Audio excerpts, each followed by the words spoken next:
तिमिरन्धस्य ज्ञानाञ्जनशलाकया चक्षुरुन्मिलितं येन तस्मै श्रीगुरवे नमः। वाञ्छाकल्पतरुभ्यश्च कृपा सिन्धुभ्यैव च पतितानां पावनेभ्यो वैष्णवेभ्यो नमो नमः। श्रीकृष्ण चैतन्य प्रभु नित्यानंद श्री अद्वैत गदाधर श्रीवासदि गौर भक्तवृंद। हरे कृष्णा कृष्ण कृष्ण हरे हरे, हरे राम राम राम हरे हरे। हरे कृष्ण। हरे कृष्ण। तो किसी को याद है हमने कहाँ तक चर्चा किया था पिछले हफ्ते?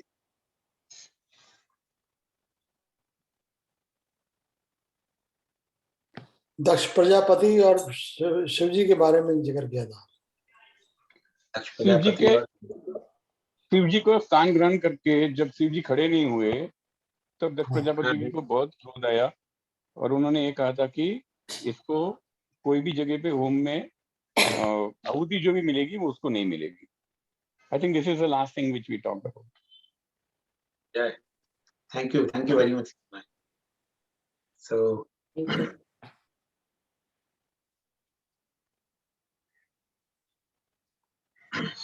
तो हमने चर्चा किया था पिछली बार किस प्रकार दक्ष प्रजापति को क्रोध आ गया भगवान शिव जी के ऊपर। उन्होंने उनको श्राप दे दिया शिव जी को कि भाई आज के बाद इनको यज्ञ में कभी भी कोई भाग नहीं मिलेगा आहुति में।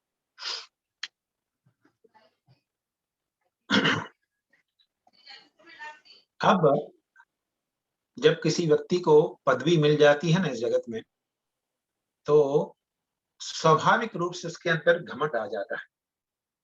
जब सब लोग उसको हाँ जी हुजूर जी करने लगते हैं तो व्यक्ति के अंदर अधिकतर घमंड आ ही जाता है।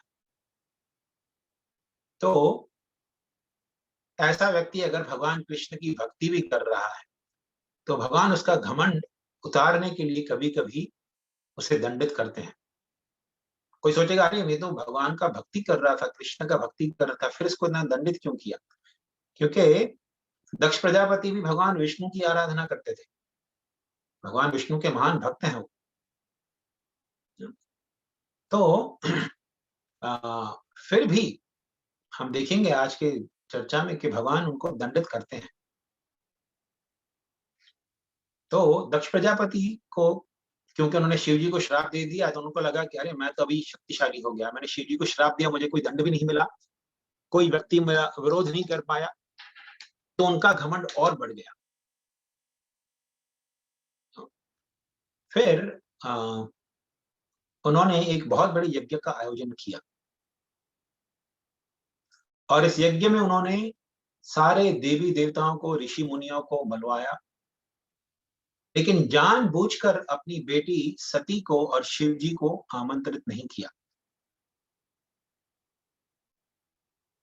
तो सती बैठी थी हिमालय में अपने पति के साथ, कैलाश पर्वत पर बैठी थी और देख रही है कि सारे बड़े बड़े विमान जा रहे हैं, देवी देवतागण सज सवार के जा रहे हैं। तो पूछी, नारद मुनि को पूछी कि भाई नारद जी ये क्या हो रहा है, कहाँ जा रही है सब लोग? बोले अरे आपको नहीं मालूम, आपके पिता ने बड़ा यज्ञ किया है, यज्ञ का आयोजन किया है, ये सब वहीं जा रहे हैं। तो सती ने सुना, अरे मेरे पिताजी ने आयोजन किया है, मुझे तो आमंत्रण नहीं किया। तो वो अपने पति के पास गई, शिव जी के पास, कि चलिए प्रभु हम भी चलते हैं ना हमारे पिता के घर पे। तो हाँ, फिर सोचने लगी कि मेरे शायद पति सोचेंगे कि भाई हमको तो निमंत्रण नहीं आया। तो बोलने लगी देखिए निमंत्रण वगैरह की जो औपचारिकता है ना वो सब दूसरों के लिए होती है, बाहर के लोगों के लिए होती है, घर के लोगों को निमंत्रण देने की आवश्यकता नहीं होती है। तो भले ही मेरे पिताजी ने हमें निमंत्रण नहीं भेजा है फिर भी हमें जाना चाहिए। हालांकि सती मन से अच्छी तरह जानती थी कि उसे नहीं जाना चाहिए, उसकी बुद्धि बिल्कुल साफ साफ बता रही थी कि उसे नहीं जाना चाहिए, लेकिन फिर भी क्योंकि स्त्री का स्वभाव होता है कि उनको बहुत अपने मायके के प्रति स्नेह होता है, अपने अगर मायके में कुछ बड़ा फंक्शन हो रहा हो तो फिर इच्छा होती है बहुत जाने की। तो उसकी बहुत इच्छा हो रही थी जाने की। तो शिव जी बोले सती को कि देखो सती, तुम जो कह रही हो कि परिवार में निमंत्रण की कोई आवश्यकता नहीं होती, ये सत्य है। लेकिन ये तभी सत्य है जब परिवार में बहुत स्नेह और प्रेम का संबंध हो। लेकिन जब परिवार के अंदर तनावपूर्ण यू नो व्यवहार हो, तनावपूर्ण संबंध हो, तो वहां पर निमंत्रण की अत्यधिक आवश्यकता होती है। अगर तनाव चल रहा है परिवार में और आप किसी को निमंत्रण नहीं दे रहे हो, इसका अर्थ है आप उसे नहीं बुलाना चाहते।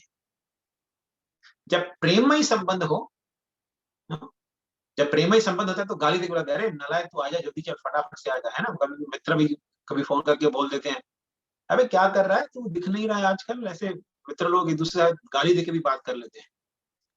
तो इसका अर्थ होता है कि वहां पे प्रेम है, स्नेह है। लेकिन जब तनावपूर्ण व्यवहार हो परिवार में और वहां से निमंत्रण ना मिले, तो समझना चाहिए कि भाई अब ये मुझे व्यक्ति निमंत्रण नहीं देना चाहता, नहीं चाहता कि हमारी शक्ल देखे वो वहां आयोजन में। तो भगवान शिव जी बोले सती को कि आपको पता होना चाहिए कि आपके पिताजी जो हैं वो मुझसे बहुत ईर्ष्या करते हैं। आपको शायद मालूम भी है ना, पिछली बार उन्होंने मुझे श्राप दिया था, क्योंकि मैं सभा में खड़ा नहीं हुआ उनके स्वागत के लिए, तो उन्होंने मुझे श्राप दे दिया। फिर शिव जी बताने लगे सती को कि भाई देखो, आ, हम जब भी किसी का सम्मान करते हैं, किसी भी व्यक्ति का सम्मान करते हैं ना, तो जो अज्ञान व्यक्ति होते हैं, अज्ञानी व्यक्ति होते हैं ना, जिनको कुछ ज्ञान नहीं होता, वो चरण छूते हैं तो सोचते हैं मैं इस व्यक्ति के चरण छू रहा हूँ, इस व्यक्ति को सम्मान दे रहा हूँ। जैसे बच्चे होते हैं, बच्चों को सिखाते हैं हम लोग माता पिता के पांव छूने चाहिए, है ना। तो क्योंकि बच्चे अज्ञानी होते हैं, तो उनको माता पिता के चरण छूने से, सिखाने से मतलब क्या सिखाते हैं उन्हें, कि बड़ों का सम्मान करना चाहिए, बड़ों के पैर पड़ने चाहिए, उनका आशीर्वाद प्राप्त करना चाहिए, ये सिखाते हैं हमें। लेकिन जो अज्ञानी व्यक्ति होता है वो सोचता है अरे मैं इनके पांव छू रहा हूं, इनको सम्मान दे रहा हूं। लेकिन जो व्यक्ति आध्यात्मिक व्यक्ति दृष्टि से प्रगति किया हो, वो जानता है कि मैं इस शरीर को प्रणाम नहीं कर रहा हूं, इसके अंदर, इस शरीर के अंदर आत्मा बैठा हुआ है और आत्मा के साथ साथ भगवान विष्णु परमात्मा के रूप में भी बैठे हुए हैं। मैं उस आत्मा और परमात्मा दोनों को प्रणाम कर रहा हूं। तो जो व्यक्ति बहुत ही प्रगतिशील होता है आध्यात्मिक दृष्टि से, वो इस बात का चिंतन करते हुए पैर छूता है या प्रणाम करता है, दूसरों को सम्मान देता है कि मैं आत्मा और परमात्मा दोनों को प्रणाम कर रहा हूं। तो शिव जी बोले मैं सदैव परमात्मा को प्रणाम करते रहता हूं हृदय में। इसीलिए मैंने क्योंकि मैं मन में भगवान का चिंतन कर रहा था, मेरा ध्यान नहीं गया कि दक्ष प्रजापति वहां पधारे हैं।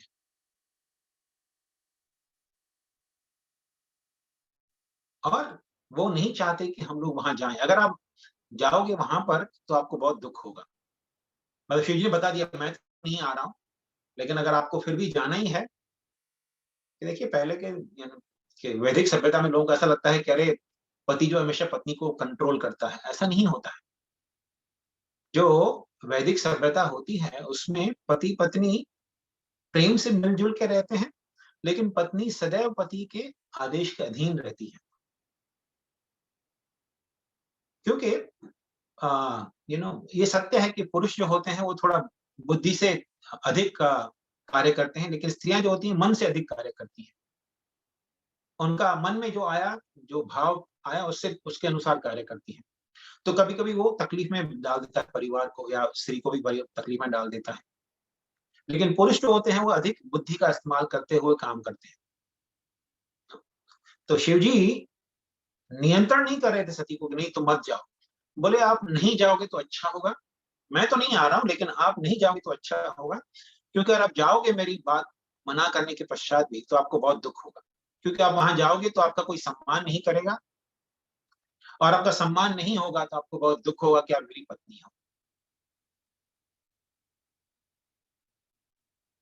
अब हालांकि शिव जी ने जो चीज कहा वो बहुत ही सही मायने में हितकारक था सती के लिए। शिव जी ने यहाँ तक कह दिया कि आपका भविष्य बहुत खतरे में पड़ जाएगा अगर आप जाओगे तो, वहां आपको नहीं जाना चाहिए वहां पे। तो सती को बहुत क्रोध आया। पत्नी को नेचुरली क्रोध आता है, अरे मेरे पति हमेशा हर चीज में ना बोलते हैं, कभी हाँ बोला है एक बार भी? मैं कुछ पूछूं तो पहली बार में कभी हाँ बोलते हो? हमेशा पहले तो ना ही बोलनी होती है। कई बार सुनने को मिलता है ऐसा, है ना। तो सती को भी ऐसा लगा कि अरे मेरी चीज को ना क्यों बोल दिया आपने।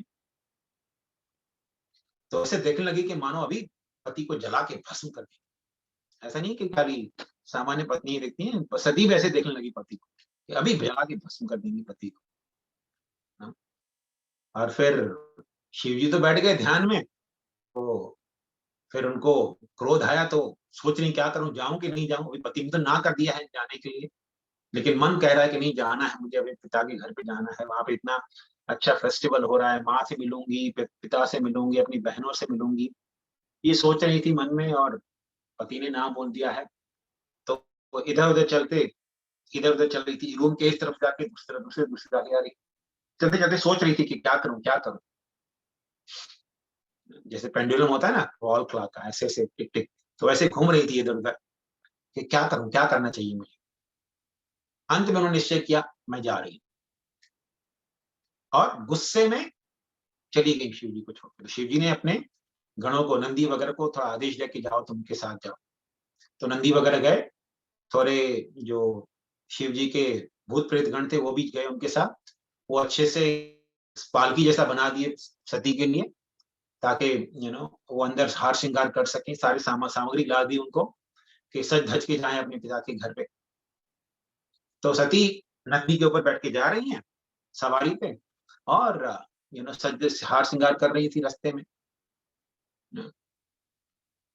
तो जब वो पिता के घर पे पहुंची, देखा कि बहुत अच्छी व्यवस्था की गई है वहां पे, क्योंकि दक्ष प्रजापति एक राजा थे, राजा के घर पे यज्ञ हो रहा है, तो बहुत ही सुंदर व्यवस्था हुई थी।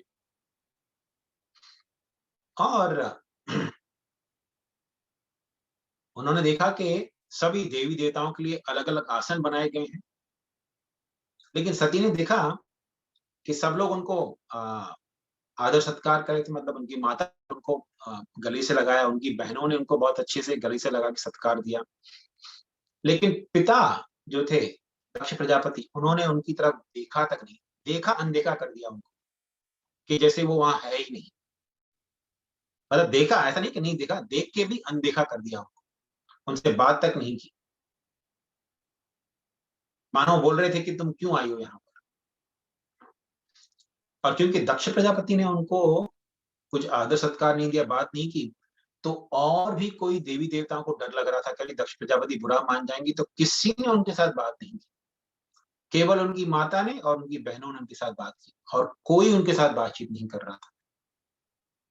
मान लीजिए कभी आप फेस्टिवल में से जाएं कहीं जगह पर, इस तरह का व्यवहार देखने को मिले तो कितना दुख होता है। तो सती को बहुत दुख हुआ, अत्यधिक दुख हुआ। फिर उन्होंने एक चीज और देखी कि सारे देवी देवताओं के लिए स्थान तो बनाया गया है, लेकिन शिव जी के लिए कोई आसन या स्थान नहीं बनाया गया था। अर्थात ये साफ हो गया कि दक्ष प्रजापति नहीं चाहते थे कि शिव जी या उनकी भार्या सती उस यज्ञ में भाग ले या दिखाई भी दे। सती को बहुत क्रोध आ गया, बहुत अत्यधिक क्रोध आ गया। सती ने अपने पिता की तरफ देख के बहुत ही क्रोध भरी दृष्टि से देखा। अभी उनको पिता पे क्रोध आ रहा था कि पिता को जला के भस्म कर दे मानो।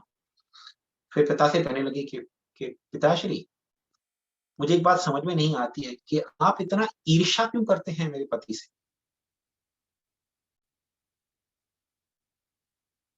जब स्त्रियों का यह स्वभाव होता है, जब पति के साथ होती है ना, तो पति के सामने अपने परिवार का सबका गुणगान करती है, और जब परिवार के साथ होती है तो पति का गुणगान करती है।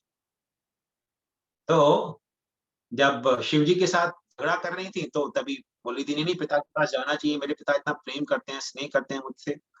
और जब पिता के यहाँ पहुंची, देखा पिता सम्मान नहीं करे तो पति का गुणगान करेगी। पिताजी आपको पता नहीं है कि आप बोलते हैं कि शिव जी जो हैं, मेरे पति जो हैं वो बहुत ही असभ्य व्यक्ति है, शमशान में रहते हैं, भस्म को अपने शरीर पे लगाते हैं और सर्पों को अपने गले में बिठा के रखते हैं, या नरों की माला पहनते हैं, बहुत ही गंदे हैं। लेकिन मुझे ये समझ में आता कि सारे देवी देवतागण उनके चरणों की धूल अपने सर पे लेते हैं, यहाँ तक कि आपके पिता जो हैं ब्रह्मदेव, वो भगवान शिव जी के चरणों की धूल अपने सर पे लगाते हैं। शायद इन सबको पता नहीं है कि कितने अशुभ प्राणी हैं, केवल आपको ही पता है। भी एक ऐसे व्यक्ति हैं जो शिव को अशुभ मानते हैं, अशुभ मानते हैं। उनका नाम ही है शिवा। शिव मतलब जो सबका शुभ करने वाले, जो सबको शुभता प्रदान करने वाले, उनको बोलते हैं शिव। और आप उस शिव में दोष ढूंढते हैं।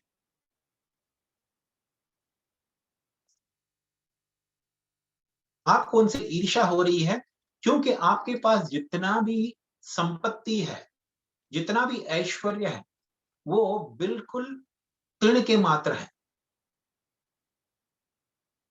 मेरे पति के पास जो ऐश्वर्य है, वो ऐश्वर्य जब चाहें अपने क्षण भर में सारे ऐश्वर्य को प्रकट कर सकते हैं। और आप जैसे तो कितने उनके भक्त हैं जिनको उन्होंने ऐश्वर्य प्रदान किया है।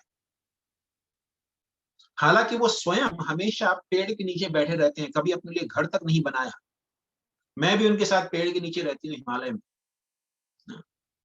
लेकिन वो अपने भक्तों को इतना ऐश्वर्य देते हैं, इतना ऐश्वर्य देते हैं। जैसे रावण को देख लीजिए, भगवान शिव जी ने कितना ऐश्वर्य दे दिया था। रावण के पास इतना ऐश्वर्य था कि उसने पूरी नगरी, केवल अपना ही घर नहीं, हर एक नगरवासी का घर उन्हें सोने से बनवाया था।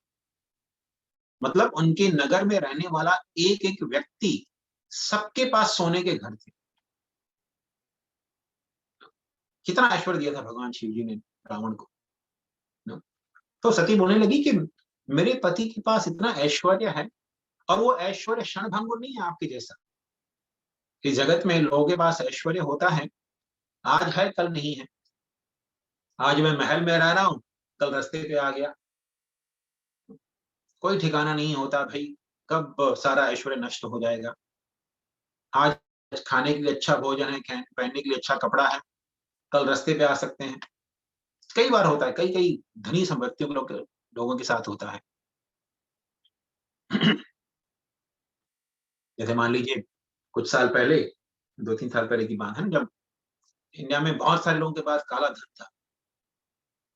ओवरनाइट जब करेंसी बंद हो गया, नोटबंदी हुई, तो रातों रात वो लोग जितना धन संपत्ति था रास्ते पे आ गए। करोड़ों की संपत्ति नल वाइड हो गई, है ना। तो इस प्रकार कब कौन व्यक्ति रास्ते पे आ जाएगा कोई ठिकाना नहीं होता, कोई गारंटी नहीं होता किसी का। लेकिन शिव जी, उनका जो ऐश्वर्य है वैसा नहीं है। वो हालांकि लोगों को अपना ऐश्वर्य दिखाते नहीं है, लेकिन उनके पास इतना ऐश्वर्य है कि उनके पास कोई भी उनका शिष्य किसी भी प्रकार का ऐश्वर्य मांगे तो वो दे देते। तो सती कहने लगी कि मेरे पति के पास ऐसे ऐसे ऐश्वर्य हैं कि अपनी इच्छा मात्र सारे ऐश्वर्य को प्रकट कर सकते हैं, जितना धन संपत्ति चाहिए प्रकट कर सकते हैं। लेकिन आप उनसे ईर्ष्या रखते हो। खैर, आप ईर्ष्या रखते हो तो अच्छा ही आपके लिए, क्योंकि आपकी उस ईर्ष्या के कारण ही आपका पतन होगा।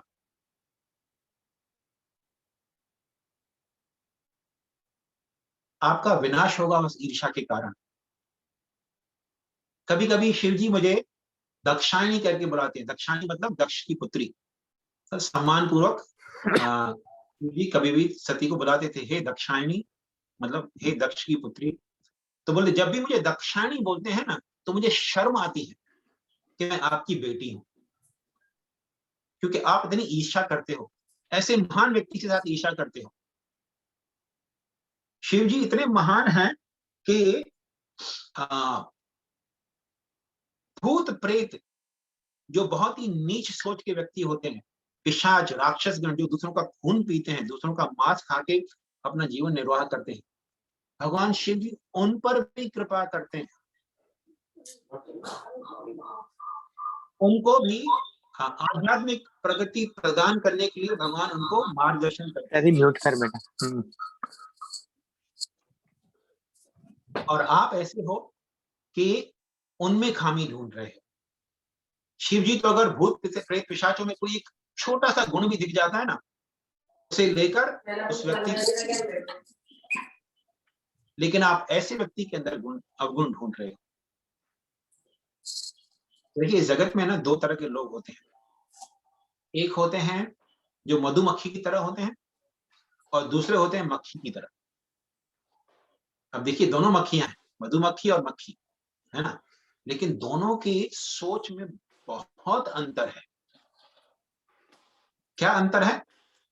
अब मान लीजिए कोई बहुत बड़ा गार्बेज का पाइल हो ना, जैसे हमने चर्चा की तलाश नहीं, वहां पे केवल एक छोटा फूल होगा तो मधुमक्खी वहां जाके बैठेगी फूल पे, और सुंदर बगीचे में कोई छोटी पॉटी पड़ी होगी तो वहां जाके मक्खी बैठ जाएगी। तो सती बोलने लगी कि आप ऐसे व्यक्ति हो कि आप शिव जी जैसे महान व्यक्ति में अवगुण ढूंढ रहे, मक्खी के जैसा स्वभाव, और शिव जी जो है मधुमक्खी जैसा स्वभाव। किसी बहुत ही नीच व्यक्ति के अंदर छोटा सा गुण भी दिख जाए तो उसको मैग्नीफाई कर देते हैं, उस व्यक्ति का भला कर देते हैं। तो मुझे शर्म आती है कि मैं आपकी बेटी हूं, इसीलिए मैं आज यहीं पर आपके सामने ही अपने शरीर को जलाकर भस्म कर दूंगी। मुझे नहीं चाहिए ये शरीर जो आपसे प्राप्त हुआ है। तो दक्ष प्रजापति ने देखा कि अरे मेरी बेटी बोल रही है कि मैं शरीर त्याग दूंगी, तो कोई सामान्य पिता होता तो उधर नहीं बेटी ऐसा मत करो, हम सॉरी, मैं क्षमा कर दो मुझे। दक्ष प्रजापति ने बिल्कुल चिंता नहीं किया, उल्टा खरी खोड़ी सुनाने लगे दक्ष सती को कि तुम भी अपने पति की तरह ढोंगी हो या ढोंग करने आई हो कि मैं आत्महत्या कर लूंगी। उत्साहित किया और सती को आत्महत्या करने के लिए। तो सती ने वहीं बैठकर, हालांकि सती को बहुत क्रोध आ रहा था, सोची कि भाई मैं एक फेशियल सोची कि मैं अपने दक्ष प्रजापति का सर काट दूं। शक्ति थी उसके अंदर, दक्ष प्रजा सती के अंदर इतनी शक्ति थी कि वो पूरे संसार का विनाश कर सकती है। लेकिन फिर सोची कि ये सभ्य क्या कहते हैं, सभ्य समाज के लिए कोई अच्छा उदाहरण नहीं होगा कि बेटी ने अपने पिता की हत्या कर दी। तो बोली ठीक है, हालांकि आपको दंड मिलना चाहिए, मृत्यु दंड मिलना चाहिए आपकी इस तरह की असभ्य व्यवहार के कारण, लेकिन मैं आपको दंड नहीं दूंगी। आपको दंड मिलेगा आपके करतूतों के कारण, लेकिन मैं दंड नहीं दूंगी। लेकिन मैं अपने शरीर को त्याग रही हूँ। हालांकि उनकी माता ने, बहनों ने बहुत प्रयास किया उनको रोकने का, लेकिन सती ने निश्चय कर लिया, वहां बैठ गई वो ध्यान में। और आजकल तो लोगों को खैर अगर ऐसे आत्मदहन करने का आए तो उनको पेट्रोल वगैरह छिड़क के अपने को जलाते हैं, लेकिन सती को ऐसा कुछ नहीं करना पड़ा। सती वहीं बैठ गई, उनको योग क्रिया आती थी, वहां योग ध्यान में बैठ गई और अपने शरीर के अंदर जो अग्नि थी उसे प्रज्वलित कर दिया, अधिक मात्रा में बढ़ा दिया अग्नि को, और उसी अग्नि में वो जलकर भस्म हो गई। और इस तरह उन्होंने अपना शरीर त्याग दिया। और आगे चल के सती ने फिर हिमालय, जो हिमवान महाराज थे, हिमालय के जो राजा थे, उनके घर में जन्म लिया पार्वती के रूप में। फिर पार्वती के रूप में उन्होंने भगवान शिव की आराधना करके शिव से विवाह किया बाद में। लेकिन सती ने इस तरह अपना शरीर त्याग दिया। जब सती ने शरीर त्याग दिया तो नंदी और सारे जो भूत प्रेत गण आए थे शिव जी के उनके साथ, उनको तो अत्यधिक क्रोध आ गया। उन्होंने सोचा अभी दक्ष को मार डालेंगे, तो सब तैयार हो गए दक्ष के ऊपर आक्रमण करने के लिए। जब भृगु मुनि, जो कि दक्ष के जमाता ही थे, वो दक्ष के प्रीस्ट भी थे, मानो उनके घर के जो फैमिली प्रीस्ट होते हैं वैसे थे, तो उन्होंने तुरंत यज्ञ में आहुति डालकर कुछ मंत्रों का उच्चारण किया, और तुरंत इतनी बड़ी संख्या में सेना उत्पन्न हो गई। वहां पे इतनी सेना उत्पन्न हो गई, वो सेना ने मिलके शिव जी के सारे जो भूत प्रेत गण थे सबको मार कि सब लोग वहां से भाग गए। अब वो सब भाग के कैलाश जा रहे थे, इतने में नारद जी ये समाचार लेकर शिव जी के पास पहुंच गए कि सती ने अपना आत्मदाह कर लिया। नारद जी को बहुत दुख हो रहा था, लेकिन शिव जी को जाके समाचार दिए कि भगवान आपकी पत्नी ने आत्मदाह कर लिया है। तो शिव जी को बहुत क्रोध आ गया, क्योंकि वो त्रिकालज्ञ हैं, वो तो जानते हैं कि भूतकाल, भविष्यकाल, वर्तमान काल, तीनों काल जानते हैं। अपनी शक्ति से उन्होंने देख लिया कि किस प्रकार दक्ष ने अपनी पुत्री का अपमान किया और उन्हें प्रोत्साहित किया। तो शिव जी बहुत टॉलरेट करते आ रहे थे दक्ष प्रजापति के अपराधों को, लेकिन ये अपराध बहुत ही भयंकर था कि अपनी बेटी को रोकने की बजाय उन्होंने प्रोत्साहित किया आत्मदाह करने के लिए। तो शिव जी को बहुत क्रोध आया कि ये व्यक्ति को दंड मिलना आवश्यक है। तो भगवान शिव जी ने अपने सर से थोड़े बाल खींच के जमीन पे फेंक दिए और वहां से उस बाल से एक अग्नि प्रकट हुई। अग्नि से एक बहुत ही बड़ा राक्षस प्रकट हुआ। बहुत ही विशाल काया थी उसकी, बहुत ही बड़ा रूप था उसका। उसका नाम था वीरभद्र। वो शिव जी का सेवक था। शिव जी को प्रणाम कर बोला, प्रभु आज्ञा दीजिए मुझे। उसने कहा जाओ दक्ष प्रजापति के यज्ञ में जाओ, जाके यज्ञ को पूरा ध्वस्त कर दो और दक्ष को मार डालो, दक्ष के प्राण ले लो। तो सारे भूत प्रेतगण जो भाग के आए थे डर के दक्ष प्रजापति के यज्ञ से, वो सब नंदी के साथ और वीरभद्र के साथ चले गए यज्ञ में, दक्ष प्रजापति के यज्ञ में वापस गए। जब पूरी सेना वीरभद्र के साथ वापस आ रही थी दक्ष प्रजापति के यज्ञ में और उनको ध्वस्त करने के लिए, तो सेना की इतनी असंख्य मात्रा थी, इतनी मात्रा में थे सैनिक, शिव जी के सारे गण उनके साथ आ रहे थे, इतनी मात्रा में थे कि जब वो आ रहे थे, चलते चलते भागते भागते आ रहे थे, इतनी धूल उड़ रही थी, इतनी धूल रही थी कि धूल से पूरा आकाश में एक बादल इकट्ठे हो गए धूल के। तो दक्ष प्रजापति के महल में सब लोग देख रहे हैं कि इतनी धूल उड़ रही है दूर दूर से। तो बोले धूल क्यों उड़ रही है इतनी? तो फिर चर्चा करने लगे। दक्षी पत्नी जो थी प्रसूति, वो सोचने लगी कि दक्ष ने इतना बड़ा अपराध किया है अपनी बेटी के प्रति। मुझे लग रहा है कि उसको दंड देने के लिए ही शिव जी के गण आ रहे हैं। लोग अलग अलग विचार करने लगे, कोई डाकू वगैरह तो नहीं आ रहे हैं। बोले नहीं, डाकू तो नहीं आ सकते क्योंकि यहाँ पे तो राजा का अच्छा राज्य है, तो सबको डर लगता है। तो डाकू तो इस समय नहीं आ सकते क्योंकि उन्हें मालूम है कि राजा बहुत ही शक्तिशाली है, हमें दंडित करेगा। तो इस प्रकार अलग अलग विचार कर रहे थे, लेकिन बस सोचा कि अब ये शिव जी के गण ही होंगे, क्योंकि दक्ष ने इतना बड़ा अपराध किया है तो उसको दंड देने के लिए आ रहे होंगे शायद। सब लोग सोचने लगे अरे दक्ष ने बहुत बड़ा गलत काम किया है, बहुत ही बुरा किया उन्होंने, ये तो ब्राह्मण कहलाने के योग्य ही नहीं है। इतना ईर्ष्यालु व्यक्ति है, इतने अपनी बेटी के प्रति इतना अपराध किया है, तो इसको बहुत ही कहते हैं अपकीर्ति मिलेगी, उसका कीर्ति नष्ट हो जाएगी सारी, उसको बहुत ही डिफेमी मिलेगी,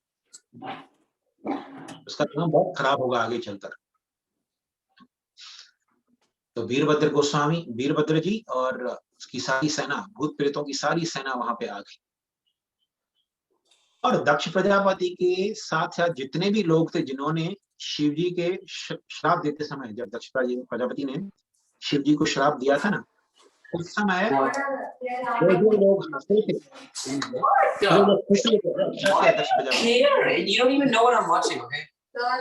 We care because this is a chanting time part. No, it's really ना not. સાબુથી હાથ મોઢું ધો ને માથું ઓળ No. અને રોજ શું કહેવાનું જા બ્રશ કર. No. અને શું થયું લાગ્યો ને તો બેટા છે ને જરાક તારે રોજ તને આટલું ઇન્સલ્ટ થાય તારું. બ્રશ કર હાથે માથું ધો, મોઢું ધો, માથું ઓળ. ગઈકાલે નાયો એ નથી. What is your problem? બોલું ઈ સમજાતું ને. Those are my problem. Mayapur Bihari ko, you are unmuted. Sorry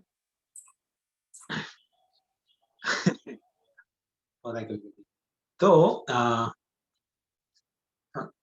तो वीरभद्र वहां आ गए।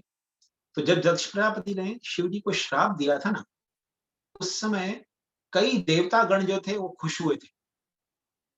हाँ, अच्छा किया। कुछ ने दांत दिखाए थे, कुछ बहुत ही खुश हो रहे थे, बड़ी बड़ी आंखें दिखा के, अच्छा किया दक्ष जी, आपने बहुत अच्छा किया शिव जी को से श्राप देकर। तो जिन जिन देवताओं ने खुशी होकर अपने अलग अलग तरह से क्या कहते हैं अपना हर्ष या खुशी प्रकट की थी ना, उन सभी को शिव जी के गणों ने दंडित किया। एक देवता थे पुष्य, अलग अलग प्रकार के देवता थे। किसी एक देवता ने दांत दिखाए थे, खुश हो गए थे बहुत, अच्छा किया शिव जी को दंड दिया। दांत दिखाए थे तो उनके दांत तोड़ दिए। कोई देवता ने बड़ी आंखें करके, हाँ ये तो बहुत अच्छा किया शिव जी को दंड देकर, शिव जी को श्राप देकर, उनकी आंखें निकाल ली। और भृगु मुनि की दाढ़ी और मूछ खींच ली, हाँ, शिव जी के गणों ने। और वीरभद्र गोस्वामी ने दक्ष प्रजापति को पकड़ लिया और उनके दांत तो तोड़ दिए, लेकिन उनका सर भी काटना था उनको। तो बहुत कोशिश की उन्होंने अलग अलग हथियारों से उनका सर काटने की, लेकिन काट नहीं पाए उनका सर दक्ष प्रजापति का। तो वीरभद्र बहुत बिवल्डर हो गया, करे मेरा कोई भी अस्त्र जो है ये दक्ष प्रजापति पे काम क्यों नहीं कर रहा। फिर देखा वहां पे यज्ञ की आहुति के लिए एक फरसा रखा था, फरसे से जिससे पशु का सर काटना होता है यज्ञ के लिए। तो वो बहुत शक्तिशाली अस्त्र होता है। तो वीरभद्र गोस्वामी ने वो फरसा उठाया और उससे दक्ष प्रजापति का सर धड़ से अलग कर दिया। और फिर उसने वो सर लेकर यज्ञ की आहुति में डाल दिया और सारे लोग चीखने चिल्लाने लगे। प्रसूति बेहोश होकर गिर गई और सारे लोग हाय हाय करने लगे, अरे दक्ष का वध हो गया, दक्ष का वध हो गया। और पूरे यज्ञ स्थल को ध्वस्त कर डाला शिव जी के गणों ने। पूरे यज्ञ स्थल में गंदी गंदी चीजें, विष्ठा और मूत्र वगैरह फैलाकर सब पूरे पूरे यज्ञ मंडप को दूषित कर दिया। और सभी देवताओं जिन्होंने दक्ष का साथ दिया था उन सबको दंडित किया उन्होंने। और फिर दक्ष का सर अग्नि में डालकर वो सब के सब वहां से चले गए। और इसके दौरान सारे देवतागण गए ब्रह्मा जी के पास। ब्रह्मा जी को बताया कि क्या हो गया, दक्ष प्रजापति के यज्ञ में पूरा यज्ञ ध्वस्त हो गया, सारे देवताओं को बहुत दंडित किया गया, किसी के आंख निकाल दी, किसी के दांत तोड़ दिए हैं, और भृगु की मूछे दाढ़ी निकाल दी, खींच के निकाल दी। मान लीजिए किसी की मूछ और दाढ़ी खींच के निकाल दो, शेव करके नहीं, मूछ की खींच के निकाल दो, कितना बुरा हाल होगा उस व्यक्ति का। तो सब शिव जी के ब्रह्मा जी के पास गए। ब्रह्मा जी ने बोला ये तो होना ही था, दक्ष ने जिस प्रकार अपराध किया था शिव जी के प्रति और उनकी बेटी सती के प्रति, ये तो होना ही था। और आप लोगों को भी लज्जा नहीं आती कि आप शिव जी दक्ष प्रजापति के साथ मिलकर शिव जी के प्रति अपराध कर रहे थे इस प्रकार। कुछ तो बुद्धि इस्तेमाल करनी चाहिए थी आप लोगों को। ऐसे कोई व्यवहार करता है ईर्ष्या के वश, कोई किसी को श्राप दे दे और आप लोग उनको प्रोत्साहित करो, उनको मार्गदर्शन देने की जगह आप उनको प्रोत्साहित कर रहे थे। अब चलो मेरे साथ शिव जी के पास, जाके उनसे क्षमा मांगेंगे। आप लोगों ने अपराध किया है उनके प्रति और उनकी पत्नी भी उन्होंने आत्मदाह कर लिया, तो आपको उनके साथ जाके क्षमा मांगना चाहिए। चलो मैं चलता हूँ साथ में, चल के उनसे क्षमा मांग लेंगे। तो इस प्रकार ब्रह्मा जी ने बहुत ही देवताओं को बहुत ही अपने शब्दों से दंडित किया और बोले चलो मेरे साथ। फिर सबको साथ में लेकर कैलाश पर्वत गए और कैलाश में जाकर भगवान शिव जी को प्रार्थना किया सारे देवताओं ने कि भगवान हमें क्षमा कर दीजिए, हम लोग मूर्ख हैं, हम लोग अज्ञानी हैं, हम कभी कभी ईर्ष्यावश या अपनी कम बुद्धि के कारण कभी कभी बहुत सारे गलत कार्य कर बैठते हैं। आप तो पिता के समान हैं, पूरे जगत के पिता हैं, आप कृपया हम पर कृपा कीजिए और हमें इस पीड़ा से मुक्त कीजिए। और ब्रह्मा जी ने भी शिव जी को प्रार्थना किया कि भाई आप दक्ष प्रजापति, क्योंकि वो तो प्रजा का पालन करने वाले हैं, तो आप उनको वापस जीवित कर दीजिए। तो भगवान शिव जी फिर शांत हो गए, उनका क्रोध शांत हो गया था। बोले कि आप सब लोग जो हैं हालांकि मूर्ख बच्चों की तरह हो, लेकिन आप सब मेरे बच्चे के समान हो। तो भगवान शिव जी ने जिन जिन का हानि हुआ था उन सबको वैसे कुछ कुछ सॉल्यूशन दे दिया। दंड देना आवश्यक था, क्योंकि उनके अंदर ईर्ष्या और अभिमान आ गया था। तो फिर उनका कुछ कुछ समाधान दे दिया।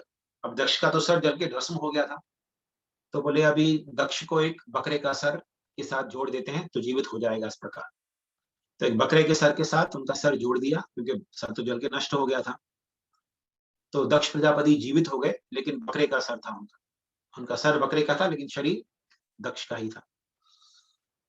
और भृगु मुनि को जिनकी मूछ वगैरह जो निकल गई थी, तो उनको बकरे की मूछ लगा दी वहां पे, तो उनको वापस पीड़ा वगैरह समाप्त हो गई उनकी।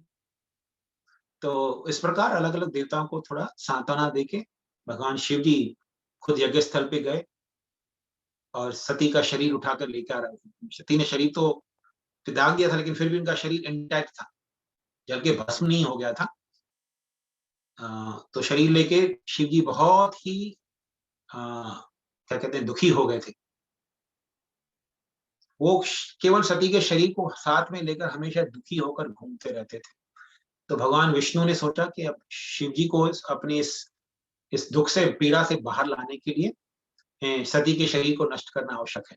तो भगवान विष्णु ने अपना चक्र, सुदर्शन चक्र भेजकर सती के शरीर, जो मृत शरीर था, उसके टुकड़े टुकड़े कर दिए। तब शिव जी अपने उस शोक से बाहर आए और सती के जो शरीर के जो टुकड़े थे वो गिरकर अलग अलग स्थानों पर गिर गए इस पूरे ब्रह्मांड में, मतलब इस पूरी के गिरे। और जहां जहां वो टुकड़े गिरे वहां पर शक्ति पीठ बन गए। तो अभी आप देखेंगे इस पूरे इंडिया में और पाकिस्तान में कई ऐसी जगह हैं जहां पर शक्ति पीठ है। शक्ति के भगवान शिव की भार्या जो है सती देवी, उनके मंदिर हैं, क्योंकि उनके शरीर के टुकड़े गिरे थे, वहां पे शक्ति पीठ बन गए। वहां पे माता पार्वती के या दुर्गा देवी के प्रतिमा की स्थापना करके वहां मंदिर बना दिए गए। तो आज भी वो शक्तिपीठ हैं वहां पे अलग अलग जगहों पर।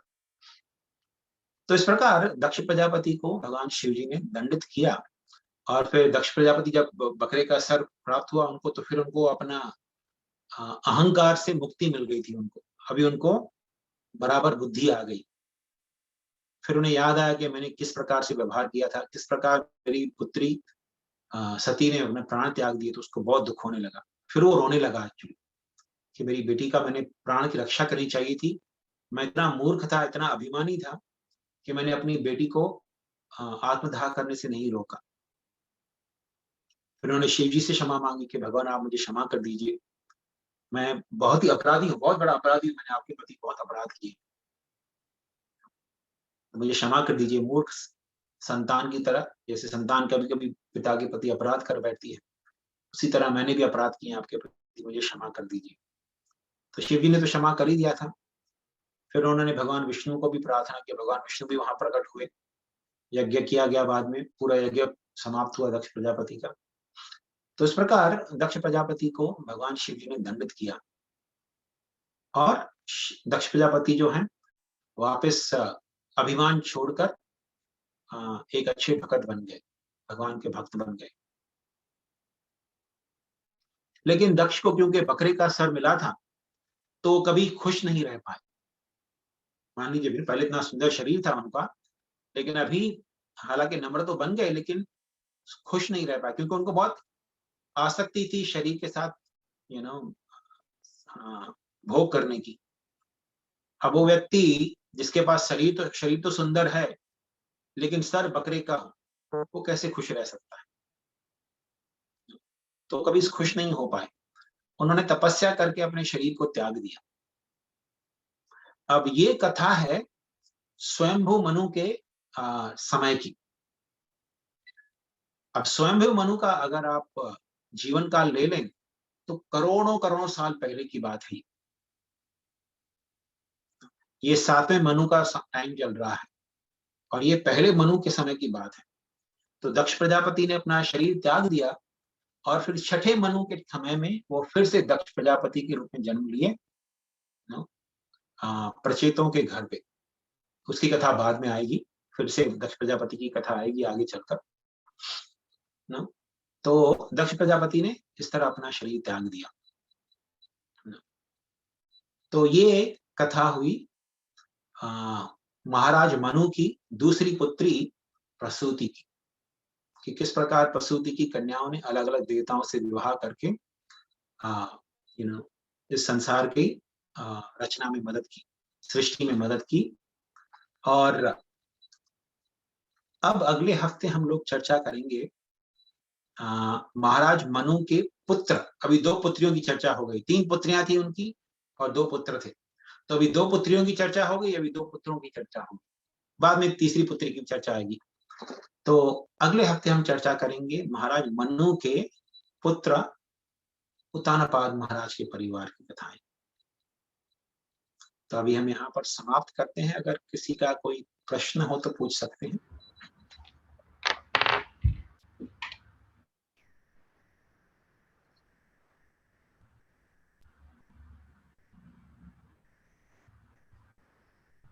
हरे कृष्णा।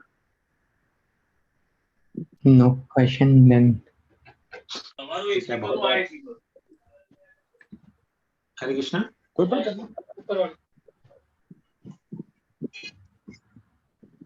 हाँ, किसका प्रश्न है कुछ? शायद